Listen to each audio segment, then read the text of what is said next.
Hello friends, स्वागत है आप सभी का champions of GA YouTube channel में। आज के इस वीडियो में मैं आपके लिए लेके आया हूँ विज्ञान के महत्वपूर्ण नियम। तो ये मान के चलिए कि 2 या 3 नंबर जो है आपके इस वीडियो के देखने के बाद पक्के हो जाएंगे, क्योंकि साइंस संविदा शिक्षक वर्ग 2 के का जो एग्ज़ाम होने वाला है उसमें 2 या 3 क्वेश्चन जो है वो विज्ञान के महत्वपूर्ण नियमों से संबंधित होगा। तो आज के इस वीडियो में मैंने लगभग 10 से 15 जो है विज्ञान के महत्वपूर्ण नियम डिस्कस किए हैं, और इस पूरे वीडियो की पीडीएफ फाइल की लिंक भी आपको नीचे वीडियो के खत्म होने के डिस्क्रिप्शन बॉक्स में मिल जाएगी। तो आप सभी से निवेदन है कि इस वीडियो को एक बार जरूर देखिएगा, और आपको ये वीडियो कैसा लगा है कमेंट्स करके बताइएगा, और अधिक से अधिक इस वीडियो को अपने दोस्तों के साथ और व्हाट्सएप ग्रुप, फेसबुक ग्रुप में शेयर कीजिएगा। तो वीडियो को स्टार्ट करते हैं फ्रेंड्स। सबसे पहले हम नियम की बात करते हैं, पास्कल के नियम की। तो पास्कल ने क्या कहा?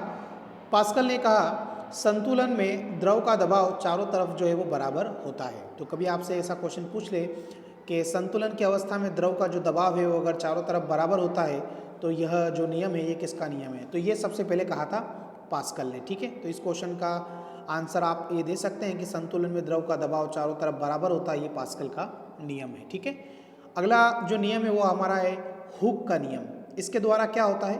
ये एक फिजिक्स का एक महत्वपूर्ण नियम है। इसमें प्रत्यास्था सीमा के अंदर प्रतिबल जो है वो सदैव विकृति के जो है समानुपाती होता है। तो प्रत्यास्था सीमा के अंदर प्रतिबल जो सदैव विकृति के समानुपाती होता है, यह नियम है हुक का नियम। अगला और एक महत्वपूर्ण सिद्धांत है, अगर आपने देखा हो फिजिक्स में, आर्कमिडीज का सिद्धांत। तो आर्कमिडीज का सिद्धांत जो है उसने क्या कहा कि किसी द्रव में डूबे किसी ठोस पर लगा उत्प्रेक्षण ठोस द्वारा हटाए गए द्रव के भार के बराबर होता है। तो ये जो नियम है ये आर्कमिडीज का सिद्धांत है। आपको डायरेक्ट नियम दिया जा सकता है, यानी कि आपसे क्वेश्चन ऐसा पूछा जा सकता है कि किसी द्रव में डूबे किसी ठोस पर लगा उत्प्रेक्षण ठोस द्वारा हटाए गए द्रव के भार के बराबर होता है। यह नियम किसने दिया था या ये किसका नियम है? तो ये आर्कमिडीज का सिद्धांत है। ठीक है, अगला क्वेश्चन है फ्रेंड्स, बायल का नियम। तो सबसे पहले हम बात करेंगे बायल के नियम की। तो ये जो पूरा नियम है ये निश्चित तापक्रम पे, यानी कि स्थिर ताप पर ये नियम दिया गया है। इसमें कहा गया है कि किसी निश्चित ताप पर किसी गैस की दी गई मात्रा का जो आयतन होता है वो उसके दाब के व्युत्क्रमानुपाती होता है। अगर हम इसको ऐसा देखें तो स्थिर ताप पर किसी भी गैस का जो आयतन होता है वो उसके दाब के जो है वो क्या होता है? व्युत्क्रमानुपाती होता है, यानी कि 1/p होता है। ठीक है, अगला क्वेश्चन है हमारा न्यूटन की गति के नियम। ठीक है, आपसे काफ़ी महत्वपूर्ण क्वेश्चन आपसे बन सकते हैं कि न्यूटन की गति के कितने नियम हैं? तो एक्चुअली न्यूटन ने गति के 3 नियम दिए थे। ठीक है, पहला नियम क्या है इसका देखते हैं। पहले नियम में ये कहा गया कि कोई वस्तु जब तक अपनी गति अथवा विराम अवस्था में है जब तक कि उस पर कोई बाह्य बल जो है वो आरोपित न किया जाए। यानी कि अगर कोई वस्तु स्थिर है तो स्थिर ही रहेगी, गति में है तो गतिशील ही रहेगी। कब तक? जब तक कि उस पर कोई बाह्य बल जो है वो आरोपित न किया जाए। दूसरा जो नियम है वो यह है कि संवेग में परिवर्तन की दर आरोपित बल के समानुपाती होती है एवं परिवर्तन उसी दिशा में होता है जिस दिशा में बल आरोपित किया जाता है। अर्थात F बराबर क्या होता है? ma। द्रव्यमान और त्वरण का जो गुणनफल है वो F यानी कि फोर्स के बराबर होता है। तीसरा और न्यूटन की गति का जो तीसरा नियम है वो यह है कि प्रत्येक क्रिया की विपरीत और बराबर प्रतिक्रिया होती है। तो आपसे एक क्वेश्चन पूछा जा सकता है कि प्रत्येक क्रिया के विपरीत और बराबर की जो प्रतिक्रिया होती है वो न्यूटन की गति का कौन सा नियम है? ठीक है, और F बराबर ma जो है ये न्यूटन की गति का कौन सा नियम है? तो आपसे कथन देकर के नियम के बारे में पूछ सकते हैं। ठीक है, चलिए अब हम बात करेंगे संवेग संरक्षण के सिद्धांत की। ये संवेग संरक्षण का जो सिद्धांत ये क्या है? ये रॉकेट का जो उड़ना है ना, ये संवेग संरक्षण के सिद्धांत के आधार पर ही कार्य करता है। क्या है ये नियम? जब 2 या 2 से अधिक वस्तुएं एक दूसरे के साथ परस्पर क्रिया करती है एवं कोई भी बाह्य बल नहीं लग रहा है तो उनका कुल संवेग जो है वो सर्वदा संरक्षित रहता है। तो ये जो नियम है ये संवेग संरक्षण का नियम है। रॉकेट का उड़ना इसी सिद्धांत के ऊपर आधारित है। अगला क्वेश्चन है हमारा न्यूटन की गति का गुरुत्वाकर्षण नियम, यानी कि न्यूटन का गुरुत्वाकर्षण नियम। ये क्या कहता है? यही कहता है कि किन्हीं 2 पिंडों के बीच कार्य करने वाला बल का जो परिमाण है उनके पिंडों के द्रव्यमान के गुणनफल के समानुपाती और उनके बीच की दूरी के जो है वो व्युत्क्रमानुपाती होता है। ठीक है, तो ये काफ़ी अच्छा नियम है। ये किन्हीं 2 पिंडों के बीच कार्य करने वाला जो बल है वो पिंडों के द्रव्यमान के गुणनफल, यानी कि हम एक पिंड का अगर द्रव्यमान मान लें m1 और दूसरे का मान लें m2, तो ये इन दोनों के गुणनफल के तो क्या होगा? ये जो बल है F जो है इनके तो क्या होगा, समानुपाती होगा, ठीक है ना, और उनके बीच की दूरी यानी कि d के वर्ग के क्या होता है, व्युत्क्रमानुपाती होता है। नेक्स्ट जो नियम है वो चार्ल्स का नियम है। ये भी काफ़ी इंपॉर्टेंट नियम है। ये चार्ल्स का नियम स्थिर दाब पर दिया गया है। इसमें कहा गया है कि किसी भी गैस की निश्चित मात्रा का जो आयतन है वो उसके परम ताप के क्या होता है, समानुपाती होता है, ठीक है। आप चाहे तो यहाँ से पढ़ सकते हैं इसको। अगला नियम है गैसों का गतिज सिद्धांत। ये क्या कहता है देखते हैं। यदि किसी गैस को घनाकार बर्तन में रखा जाए तो गैस का जो दाब है वो गैस के द्वारा उत्पन्न दाब के बराबर होता है और गैस द्वारा बर्तन की दीवार पर इकाई क्षेत्रफल पर इकाई सेकंड में उत्पन्न की जा सकती है। अगला जो नियम है वो है किरचॉफ का नियम। इसमें क्या कहा गया, किसी विकिरण के लिए ऊष्मा का अच्छा शोषक उसी विकिरण के लिए ऊष्मा का अच्छा विकिरण भी होता है और ऊष्मा की जो इकाई है वो जूल है, ठीक है। अगला जो नियम है फ्रेंड्स वो है कूलाम का व्युत्क्रम वर्ग का नियम। कूलाम का व्युत्क्रम वर्ग का नियम क्या है, इन्होंने कहा है समान आवेश परस्पर प्रतिकर्षित व असमान आवेश जो है वो आकर्षित होते हैं, यानी कि अपोजिट चार्ज जो है वो उनमें आकर्षण होगा और इक्वल चार्ज जो उनमें प्रतिकर्षण होगा, ठीक है। और दो आवेशों के बीच क्रियाशील आकर्षण तथा प्रतिकर्षण का बल उनके गुणनफल के तो है समानुपाती और उनके बीच की दूरी के व्युत्क्रमानुपाती होता है।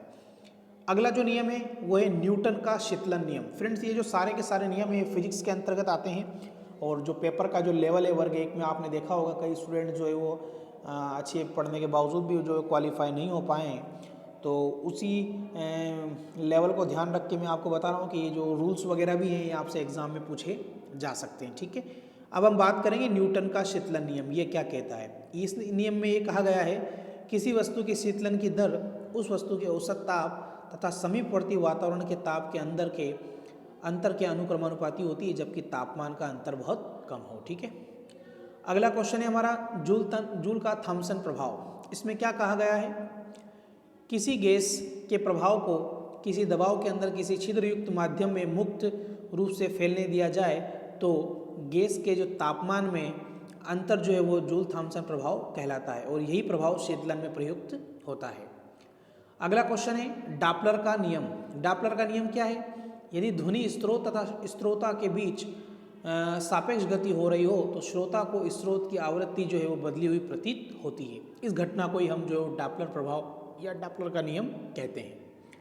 अगला नियम है ओम का नियम। ये बहुत आसान है, यदि किसी चालक की भौतिक अवस्थाएं अपरिवर्तित रहे तो उसके सिरों पर लगाए गए विभवांतर तथा उसमें प्रवाहित विद्युत धारा की निष्पत्ति जो है वो नियत रहती है। अगला जो नियम है ऊष्मागतिकी के नियम। तो ऊष्मागतिकी के जो दो नियम दिए गए हैं, इसका प्रथम नियम है एक यांत्रिक क्रिया में उत्पन्न ऊष्मा किए गए कार्य के समानुपाती होता है और ऊष्मागतिकी का प्रथम नियम जो है वो ऊर्जा संरक्षण का नियम कहलाता है, ठीक है। यानी कि एक यांत्रिक क्रिया में उत्पन्न ऊष्मा किए गए कार्य के जो है वो समानुपाती होती है और इसी को हम ऊष्मागतिकी का जो है प्रथम नियम ऊर्जा संरक्षण को जो है दर्शाता है। तो ऊर्जा संरक्षण का पहला नियम यही है कि ऊर्जा को न तो हम नष्ट कर सकते नहीं उसे उत्पन्न कर सकते हैं, उसे केवल एक रूप से दूसरे रूप में परिवर्तित कर सकते हैं, ठीक है। दूसरा नियम है, इस नियम के अनुसार उपलब्ध ऊष्मा के संपूर्ण भाग को यांत्रिक कार्य में बदलना संभव नहीं है, परंतु इसके एक निश्चित भाग को कार्य में बदला जा सकता है, अर्थात ऊष्मा अपने आप निम्न ताप की वस्तु से उच्च ताप की वस्तु की ओर प्रवाहित नहीं हो सकती है, ठीक है। अगला क्वेश्चन है हमारा ऊर्जा संरक्षण का सिद्धांत। ये क्या कहता है, ये बहुत आसान है कि ऊर्जा को न तो उत्पन्न किया जा सकता है और न इसे नष्ट किया जा सकता है, अर्थात कोई भी पिंड की कुल ऊर्जा जो है वो हमेशा नियत होती है, इसका केवल एक रूप से दूसरे रूप में रूपांतरण हो सकता है। अगली थ्योरी जो है वो बर्नौली की प्रमेय है। बर्नौली के प्रमेय में क्या कहा गया है, जब कोई असंपीड्य और अशांत द्रव अर्थात आदर्श द्रव किसी नली में धारा रेखी प्रवाह में बहता है तो उसके मार्ग के प्रत्येक बिंदु पर इसके एकांक आयतन या एकांक द्रव्यमान की कुल ऊर्जा जो है वो नियत रहती है। तो आपको एग्जाम में नियम दे देंगे और पूछेंगे किसका नियम है, तो आपको आंसर मार्क करना है बर्नौली का। केपलर का ग्रह की गति का नियम क्या है, ये सूर्य के चारों ओर चक्कर लगाने वाले ग्रहों का पथ जो है वो दीर्घवृत्तीय या फिर अंडाकार होता है, ये केपलर ने कहा था। अगला जो नियम है रदरफोर्ड का नाभिकीय सिद्धांत। इस सिद्धांत के अनुसार परमाणु के अंदर का अधिकांश भाग जो है वो खाली होता है तथा परमाणु गोली होता है और नाभिक का आकार परमाणु के आकार की तुलना में काफ़ी छोटा होता है, ठीक है। ये जो नियम है ये रदरफोर्ड का नाभिकीय सिद्धांत है। अगला है दाब का नियम।